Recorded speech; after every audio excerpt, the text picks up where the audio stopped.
Police Regional Office 2, pinarangalan ang CDM contingents na kinabibilangan ng 1,000 personnel sa katatapos na peace rally sa Maynila. Alamin ang detalye ng report mula kay Patrolwoman Wendy Rombawa.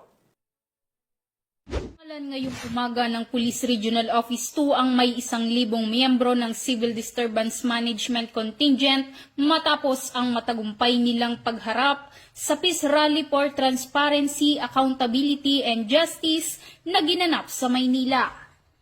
Pinangunahan ni Police Brigadier General Antonio P. Marallag, Regional Director ng Police Regional Office 2, ang tribute ceremony alas 6 ng umaga kung saan kanyang pinuri ang maayos, disiplinado at epektibong pagtugon ng mga kapulisan sa kabuuan ng deployment.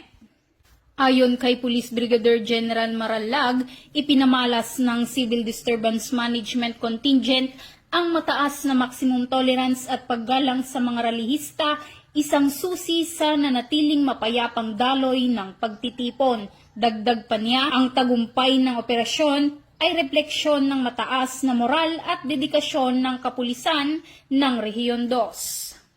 Samantala, bagamat ibinabana ang alert status ng PNP sa buong bansa, tiniyak ng Police Regional Office 2 ang pagpapatuloy ng mahigpit na pagbabantay sa seguridad at kaayusan, lalo na sa lambak ng Cagayan upang masiguro ang kaligtasan ng mamamayan at pagpapatupad ng batas.